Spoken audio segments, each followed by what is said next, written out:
Hello दोस्तों, welcome to you success. आज हम पिट 2023 के लिए मॉडर्न इंडिया को देखेंगे। मॉडर्न इंडिया को और इसमें हम इसको कवर करने का प्रयास करेंगे। और इसके अंतर्गत हम लोग जो भी सिलेबस में गिवन है, प्रारंभ से ईस्ट इंडिया कंपनी के स्थापना से लेके हम उसको देखते हुए राष्ट्रीय स्वतंत्रता आंदोलन नेशनल मूवमेंट तक कवर करेंगे। तो आज का वीडियो लंबा थोड़ा होने वाला है। चलिए अपनी वीडियो को स्टार्ट करते हैं। पहला टॉपिक है ब्रिटिश राज का उद्भव और प्रथम स्वतंत्रता संग्राम। तो इसके लिए हम लोग देखते हैं कि वास्को डी गामा गुजराती पथ प्रदर्शक अब्दुल मजीद की सहायता से भारत के पश्चिमी तट पर स्थित बंदरगाह कालीकट पर 20 मई 1498 को आता है। उस समय जो शासक रहते हैं वो जमूरीन रहते हैं कालीकट के, जो वास्को डी गामा का स्वागत करते हैं। 1505 ईस्वी में फ्रांसीसी द अल्मीडा भारत में प्रथम पुर्तगाली वायसराय बनकर आया। अल्फांसो द अल्बुकर्क, जिसे पुर्तगालियों का वास्तविक संस्थापक भी माना जाता है, इसे पुर्तगाली का वास्तविक संस्थापक माना जाता है। भारत में वास्तविक संस्थापक भारत में माना जाता है। 1510 ईस्वी में बीजापुर शासक यूसुफ आदिल शाह से गोवा छीनकर अपने अधिकार में कर लिया। अगर ये पूछे कि यूसुफ आदिल शाह से कौन छुआ हुआ है, तो अल्फांसो द अल्बुकर्क। भारत में यूरोपीय व्यापारी कंपनियों के आगमन का क्रम यदि पूछे तो सबसे पहले जो आए थे पुर्तगीज़ आए थे, फिर डच आए थे, फिर अंग्रेज़ आए थे, फिर डेन, फिर फ्रांसिस सबसे लास्ट में आए थे। आपको याद करना है। अगर यूरोपीय व्यापारी कंपनियों की स्थापना का वर्ष पूछ दे तो पुर्तगाली कंपनी कब स्थापित होती है? 1498 ईस्वी। कोचिन 1503 ईस्वी में भारत में प्रथम अस्थाई फैक्ट्री की स्थापना होती है कि यहाँ पर भारत में, और स्थापना वर्ष कंपनी का क्या है? 1458 ईस्वी में। फिर देखा जाए अंग्रेज 1600 ईस्वी में स्थापित करते हैं। सूरत 1613 में भारत में प्रथम फैक्ट्री की स्थापना करते हैं। डच 1602 ईस्वी में मछलीपट्टनम में स्थापना करते हैं और 1605 में पहले ही फैक्ट्री इन्होंने लगाया। डेनिश 1616 ईस्वी में इनकी कंपनी की स्थापना होती है यूरोप में, और ट्रान के बाद 1620 में भारत में स्थापना करते हैं। फ्रांसिस 1664 ईस्वी, सूरत 1668 में अपनी कंपनी की स्थापना भारत में करते हैं। तो भारत में अगर पहला पूछा जाए सूरत में कौन पहली फैक्ट्री खोलता है, तो एक तो फ्रांसिस खोलते हैं और दूसरे अंग्रेज खोलते हैं। आप इसको याद कर लीजिएगा। चलिए अपने अगले पॉइंट को देखते हैं हम लोग कि भारत में प्रथम पुर्तगाली सबसे पहले 1458 ईस्वी में आए, सबसे अंत में 1661 में वापस गए।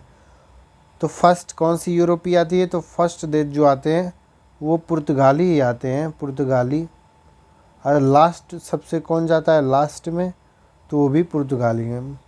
तो ये याद करने वाला पॉइंट है। भारत के साथ व्यापार के लिए सर्वप्रथम संयुक्त पूंजी कंपनी डचों ने स्थापित किया था। नेक्स्ट पॉइंट, डचों ने पुर्तगालियों को पराजित कर आधुनिक कोच्चि में फोर्ट विलियम का निर्माण किया। तो डचों ने पुर्तगालियों को पराजित कर आधुनिक कोच्चि में फोर्ट विलियम का निर्माण किया। फिर नेक्स्ट देखा जाए अपने पॉइंट को हम लोग, तो नेक्स्ट पॉइंट है 1600 ईस्वी में इंग्लैंड में एक मर्चेंट एडवेंचर्स नामक दल ने अंग्रेजी ईस्ट इंडिया कंपनी अथवा the governor and company of merchant trading in the East Indies की स्थापना की। जहांगीर के शासनकाल में इंग्लिश ईस्ट इंडिया कंपनी सर्वप्रथम 1611 में मछलीपट्टनम अथवा मछलीपट्टनम में एक अस्थायी फैक्ट्री की स्थापना करती है। तो मछलीपट्टनम में जो फैक्ट्री रहती है वो अस्थायी कारखाना रहता है। 1613 ईस्वी में जो कारखाना स्थापित करते हैं अंग्रेज सूरत में, वो अस्थायी रहता है। अस्थायी कारखाना अगर पूछे सर्वप्रथम तो आप बोलेंगे कि अस्थायी कारखाना सबसे पहले कहाँ लगा था? सूरत में और 1613 ईस्वी में लगता है। अगर अस्थायी पूछे 1611 में लगता है मछलीपट्टनम। नेक्स्ट पॉइंट देखें। 1661 ईस्वी में इंग्लैंड के सम्राट चार्ल्स द्वितीय का विवाह पुर्तगाल की राजकुमारी कैथरीन से होने पर चार्ल्स को बम्बई उपहार में रूप में प्राप्त होता है, जिन्हें उन्होंने 1668 ईस्वी में 10 पाउंड वार्षिक किराए पर ब्रिटिश ईस्ट इंडिया कंपनी को दे दिया। लुई 14वां जो था के मंत्री कॉलबर्ट द्वारा 1664 ईस्वी में फ्रेंच ईस्ट इंडिया कंपनी की स्थापना होती है। तो फ्रेंच ईस्ट इंडिया कंपनी की स्थापना कौन होती है, कब होती है? कोलबर्ट द्वारा 1664 ईस्वी में। कंपनी जिसकी नाम था कंपनी देस इंडिस ओरिएंटलिस। एक इम्पॉर्टेंट पॉइंट है भी कि जब ईस्ट इंडिया कंपनी की स्थापना होती है, ईस्ट इंडिया कंपनी की 1600 ईस्वी में, तो उस समय भारत का राजा कौन रहता है? तो उस समय भारत का राजा जो रहता है अकबर रहता है। तो ये इम्पॉर्टेंट पॉइंट है। नेक्स्ट देखें। मुर्शिद कुली खां बंगाल का प्रथम स्वतंत्र सूबेदार था जिसे मुगल बादशाह द्वारा नियुक्त किया गया था। अलीवर्दी खान ने यूरोपीय की तुलना मधुमक्खियों से की। तो ये इम्पोर्टेंट है कि अलीवर्दी खान ने यूरोपियों की तुलना मधुमक्खियों से की। ये हमेशा अक्सर पूछता है कि मधुमक्खियों से ब्रिटिश की तुलना किसने की, यूरोपीय की तुलना किसने की? तो अलीवर्दी खान। और कहा कि यदि उन्हें न छेड़ा जाए तो वह शहद देंगी, यदि छेड़ा जाए तो काट काट कर मार डालेंगी। ब्लैक होल की घटना जो है, ये ब्लैक होल की घटना 20 जून 1756 को सिराजुद्दौला के समय होती है। भारतवर्ष में ब्रिटिश साम्राज्य का संस्थापक लॉर्ड रॉबर्ट क्लाइव थे। ब्रिटिश साम्राज्य के संस्थापक। 22 अक्टूबर 1764 को अंग्रेजों ने मीर कासिम अवध के नवाब, सिराजुद्दौला दिल्ली के सम्राट शाह आलम द्वितीय से संधि करते हैं और युद्ध करते हैं। बक्सर के युद्ध में परास्त करते हैं और इन्हें। तो बक्सर के युद्ध में कौन कौन परास्त होता है? मीर कासिम, अवध के सिराजुद्दौला, दिल्ली के शाह आलम द्वितीय। इलाहाबाद की संधि कब होती है? अगस्त 1765 ईस्वी में। युद्ध कब होता है? तो हमने देखा युद्ध तो 64 में होता है, लेकिन इलाहाबाद की संधि होती है जो शाह आलम को अंग्रेजी संरक्षण में ले लिया था। इसे इलाहाबाद प्रयागराज में रखा गया। अगस्त 1765 के अपने फरमान द्वारा मुगल बादशाह शाह आलम द्वितीय ने कंपनी को बंगाल, बिहार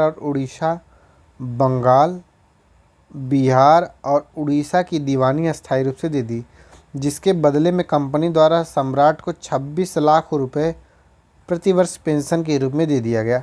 तो हम देखते हैं ईस्ट इंडिया कंपनी जो एक ट्रेड फॉर्म में आई थी, अब वो राजनीतिक हस्तक्षेप करने लगी और भू राजस्व प्राप्त करने का अपना अधिकार प्राप्त करती है। क्लाइव इसमें संधि कराते हैं 1765 ईस्वी में।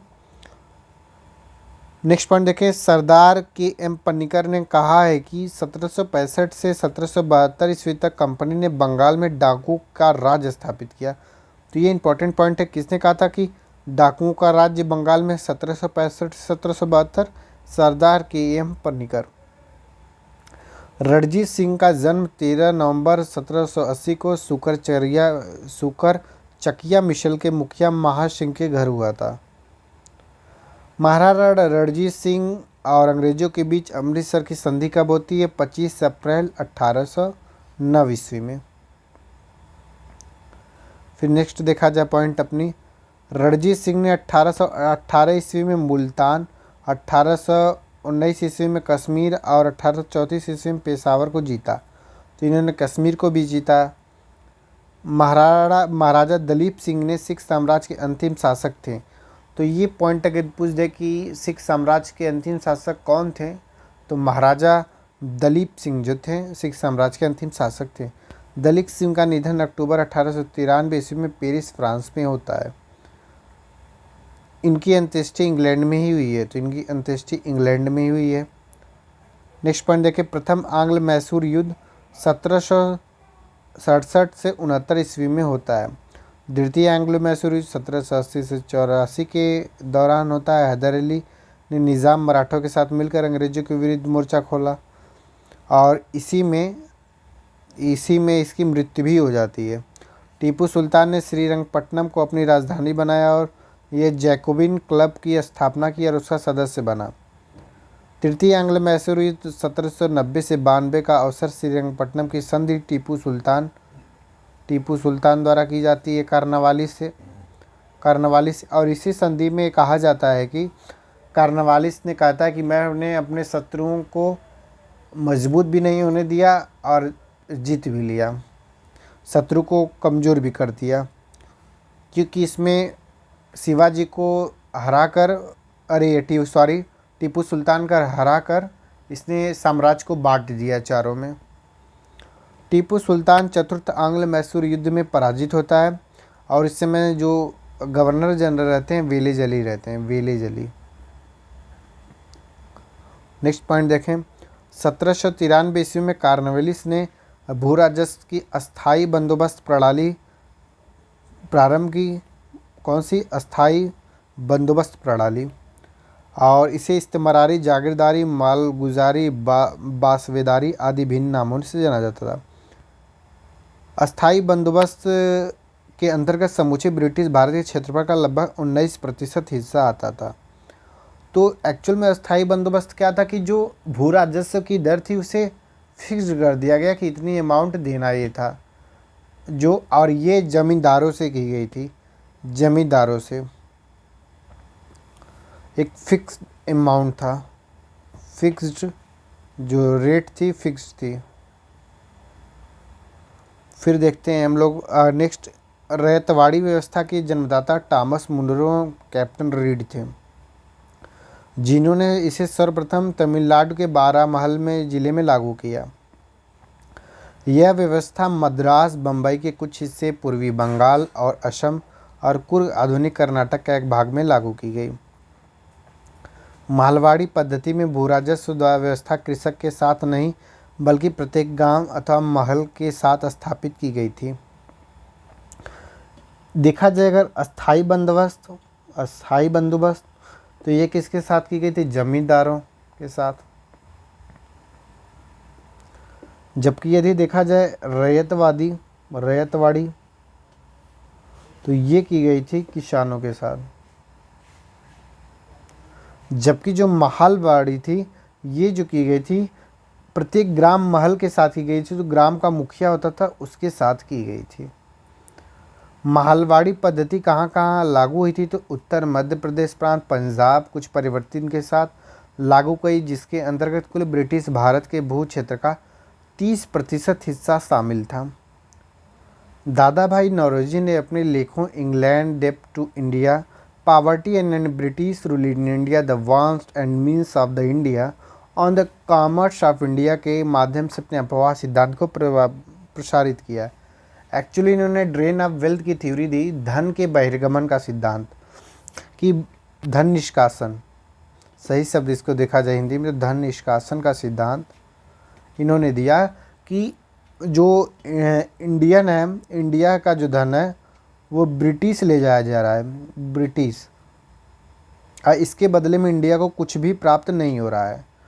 तो इस तरह यह इन्होंने इस व्यवस्था की आलोचना की 1867 में। दादा भाई नौरोजी ने WC बनर्जी के साथ मिलकर लंदन इंडिया सोसाइटी का गठन करते हैं। 1892 में लिबरल पार्टी के टिकट पर ब्रिटिश हाउस ऑफ कॉमन्स के लिए चुने जाने वाले दादा भाई नौरोजी पहले भारतीय थे। तो लिबरल पार्टी के टिकट पर ब्रिटिश हाउस ऑफ कॉमन्स के लिए चुने जाने वाले पहले भारतीय थे दादा भाई नौरोजी। तो लंदन इंडियन सोसाइटी का गठन कौन किया था? दादा भाई नौरोजी ने WC बनर्जी के साथ मिलकर किया था, ये आपको याद रखना पड़ेगा। फिर नेक्स्ट थे कि गवर्नर जनरल और उनकी नीतियाँ। तो गवर्नर जनरल वर्ष और नीति, वारेन हेस्टिंग जो था, वारेन हेस्टिंग ये 1772 में गवर्नर जनरल था। बंगाल में द्वैत शासन का अंत किया, जिसको क्लाइव ने स्टार्ट किया था। क्लाइव जो था स्टार्ट किया था शुरू। लॉर्ड कार्नवालिस 1793 में अस्थाई बंदोबस्त किया जमींदारों के साथ। लॉर्ड वेलेस्ली ने 1798 ईस्वी में सहायक संधि शुरू की कि अपने जो सुरक्षा के एवज में जितने भी रियासतें थीं, राजाओं को कुछ ब्रिटिश सेना रखनी रहती थी जिसका पूरे खर्चे वो रियासत उठाती थी। विलियम बेटिंग 1829 में सती प्रथा का पर रोक लगाते हैं। इसमें राजा राम मोहन राय की बड़ी भूमिका रहती है, राजा राम मोहन राय की।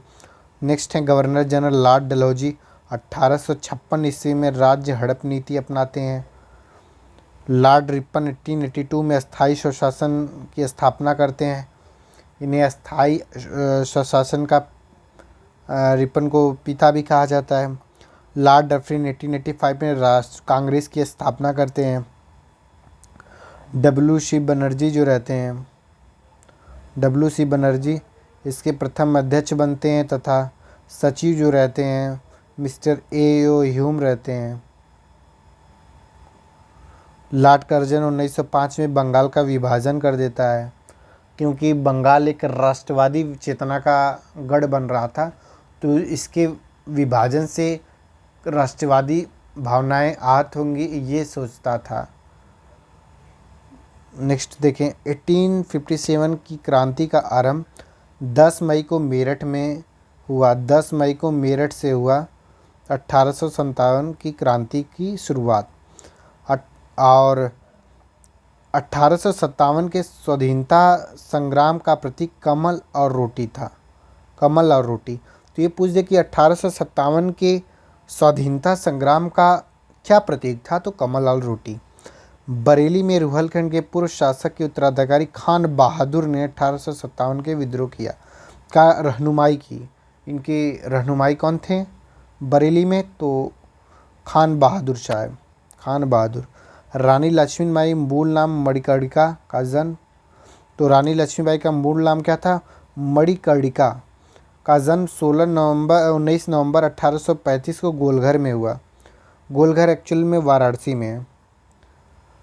14 वर्ष की उम्र में लक्ष्मीबाई ने विवाह झांसी के महाराजा गंगाधर राव के साथ किया। तो जन्म कहाँ हुआ मणिकर्णिका का, जो रानी लक्ष्मीबाई के नाम से जानी गई, उनका जन्म हुआ गोलघर वाराणसी में। 14 वर्ष में उनका विवाह किससे होता है, तो उनका विवाह होता है महाराजा गंगाधर राव के साथ। नेक्स्ट पॉइंट देखेंगे, लखनऊ अवध में विद्रोह का नेतृत्व बेगम हजरत महल ने किया। उन्होंने अपने अल्पवयस्क बेटे बिरजिस कादिर को नवाब घोषित किया। तो जो बेगम हजरत महल थी, बिरजिस कादिर को नवाब घोषित किया, जो उनके पुत्र थे, अल्पवयस्क थे, तथा प्रशासन की भागडोर अपने हाथ में ले रखी थी। नेक्स्ट पॉइंट देखें, कानपुर में 5 जून 1857 को नाना साहब नाना तोंदोपंत को पेशवा मानकर स्वतंत्रता की घोषणा की गई। अजीमुल्ला खान नाना साहब के सलाहकार थे। यदि पूछे अजीमुल्ला खान किसके सलाहकार थे, तो नाना साहब के सलाहकार थे। तात्या टोपे को रामचंद्र पांडुरंग के नाम से भी जाना जाता है। तो तात्या टोपे को जो है वो रामचंद्र पांडुरंग के नाम से भी जाना जाता है। 1857 में जगदीशपुर में विद्रोह की अगुवाई कुंवर सिंह ने की थी। तो जो बिहार में जगदीशपुर है, बिहार में जो है जगदीशपुर, वहाँ पर रहनुमाई किए थे 1857 रिवोल्ट की कुंवर सिंह। कुंवर सिंह जी के बारे में कहा जाता है किसानों की हिमायती भी बहुत अच्छे थे ये।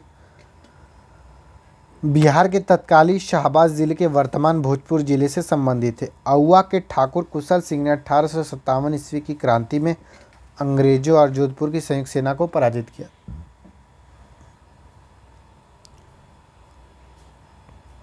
नेक्स्ट पॉइंट देखें, मौलवी अहमदुल्ला शाह फैज़ाबाद में 1857 विद्रोह का नेतृत्व किया। मौलवी अहमदुल्ला ने भारत के विभिन्न धर्मानुयायियों को आह्वान करते हुए कहा कि सारे लोग काफिर अंग्रेज़ों के विरुद्ध खड़े हो जाओ और उन्हें भारत से बाहर निकालो। सारे लोग काफिर अंग्रेज़ों के विरुद्ध खड़े हो जाओ और उन्हें बाहर दौड़ा कर खदेड़ दो, बाहर कर दो। ये कौन कहा था, मौलवी अहमदुल्ला, फैज़ाबाद में इन्होंने कहा था। 1857 विद्रोह के समय भारत का गवर्नर जनरल कौन था, तो लॉर्ड कैनिंग थे। 1857 के विद्रोह के समय बैरकपुर में lieutenant general sir John Bennett Harris commanding officer थे। तो lieutenant general sir John Bennett Harris commanding officer थे, कहाँ थे? बैरकपुर में। फिर नेक्स्ट देखें हम लोग 1857 की क्रांति के समय भारतीय सेनापति, तो जगदीशपुर में कौन थे? कुंवर सिंह थे, जो बिहार में पड़ता है, बिहार में। लखनऊ में बेगम हजरत महल, कानपुर में नाना साहेब हैं तात्या टोपे, तात्या टोपे का नाम रामचंद्र पांडुरंग। झांसी रानी की लक्ष्मीबाई, दिल्ली बहादुर शाह द्वितीय नेतृत्व कर रहे थे। इलाहाबाद लियाकत अली का साहब, बरेली में खान बहादुर खान साहब, फैज़ाबाद में सलीमुल्लाह साहब।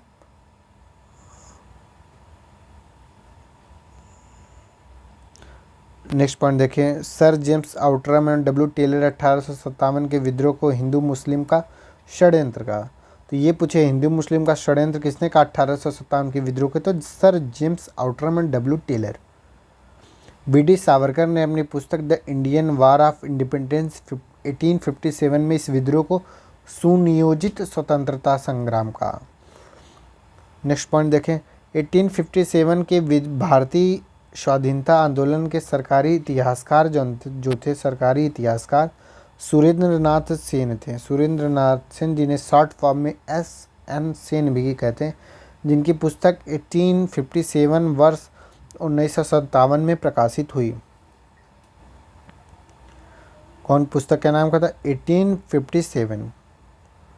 नेक्स्ट पॉइंट देखिए, सर सैयद अहमद खान द्वारा लिखी पुस्तक असबाब ए बगावत ए हिंद 1859 में प्रकाशित हुई, जिसमें 1857 के विद्रोह के कारणों की चर्चा की गई। 1857 विद्रोह का सबसे महत्वपूर्ण परिणाम महारानी विक्टोरिया की उद्घोषणा थी। यह उद्घोषणा 1 नवंबर 1858 में इलाहाबाद में हुए दरबार लॉर्ड कैनिंग द्वारा उद्घोषित किया गया। इसमें भारत में कंपनी के शासन को समाप्त कर दिया गया। कंपनी का शासन समाप्त होता है और भारतीय शासन सीधे क्राउन के अधीन आ जाता है। 1857 के विद्रोह के ठीक बाद बंगाल में नील विद्रोह होते हैं। 1857 और 60 में सन्यासी विद्रोह जो होते हैं 1763 से 1800 ईस्वी में, संथाल विद्रोह 1855 से 56 में, पाबना विद्रोह 1873 से 76 में। नील बागान मालिकों के अत्याचारों का खुला चित्रण दीनबंधु मित्र ने नील दर्पण में किया हुआ है। वंदे भारत गीत बंकिम चंद्र चटर्जी की प्रसिद्ध कृति आनंद मठ से लिया गया है। इस उपन्यास का कथानक सन्यासी विद्रोह पर आधारित है। तो वंदे मातरम गीत बंकिम चंद्र चटर्जी द्वारा आनंद मठ से लिया गया है। इस उपन्यास जो है आनंद मठ सन्यासी विद्रोह पर आधारित है। पश्चिम पंजाब में कूका आंदोलन की शुरुआत 1840 ईस्वी में भगत जवाहरमल द्वारा शुरू की गई, मुख्यतः सियान साहब के नाम से विख्यात थे। इनका उद्देश्य सिख धर्म में प्रचलित बुराइयों और अंधविश्वासों को दूर करना और इस धर्म को शुद्ध करना था। सिख धर्म को पागलपंथ एक अर्ध धार्मिक संप्रदाय था जिसे उत्तरी बंगाल के करमशाह ने चलाया था। पागलपंथ करमशाह अर्ध धार्मिक संप्रदाय था जो उत्तरी बंगाल में फेमस था। नेक्स्ट पॉइंट देखें हम लोग, फराजी लोग बंगाल के फरीदपुर के हाजी शरीतुल्लाह द्वारा चलाए गए संप्रदाय के अनुयायी थे। खोंद जनजाति के लोग तमिलनाडु से लेकर बंगाल मध्य भारत तक फैले विस्तृत पहाड़ी क्षेत्रों में रहते थे और पहाड़ी क्षेत्र होने के कारण वे वस्तुतः स्वतंत्र थे। इन्होंने 1837 ईस्वी से 1856 ईस्वी तक अंग्रेजों के विरुद्ध विद्रोह किया।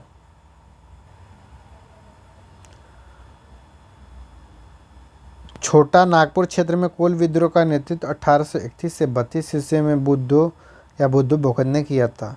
1855 में संथालों ने भागलपुर क्षेत्र के बगनी हिड डीह तालुके में विद्रोह कर दिया। रंपा विद्रोह आंध्र प्रदेश के गोदावरी जिले के उत्तर में स्थित रंपा पहाड़ी में हुआ। आदिवासियों का यह विद्रोह साहूकारों के शोषण और वन कानूनों के विरुद्ध था। मुंडा विद्रोह 1895 से 1619 ईस्वी के बीच हुआ। 1895 ईस्वी में बिरसा ने अपने आप को भगवान का दूत कहा। मुंडा विद्रोह के नेता बिरसा मुंडा को उलगुलान महान हलचल और इनके विद्रोह को उलगुलन महाविद्रोह भी कहा जाता है। ठक्कर बाबा ने जनजातीय लोगों के संबंध में आदिवासी शब्द का प्रयोग सर्वप्रथम किया था। हौजो विद्रोह 1820 और 21 ईस्वी में हुआ और जिसका केंद्र बिहार का संथाल परगना था। खैरवार आदिवासी आंदोलन भागीरथी झांसी के नेतृत्व में 1874 ईस्वी में हुआ। नेक्स्ट पॉइंट, मोपला विद्रोह केरल के मालाबार 1921 में हुआ। अहोम विद्रोह 1828 ईस्वी में प्रारंभ हुआ। इसका नेता गोमधर कुंवर थे। ताना भगत आंदोलन का आरंभ उरांव आदिवासियों के मध्य 1994 ईस्वी में छोटा नागपुर में हुआ। इस आंदोलन के नेतृत्वकर्ता जतरा भगत, बलराम भगत, देवमिया भगत आदि थे।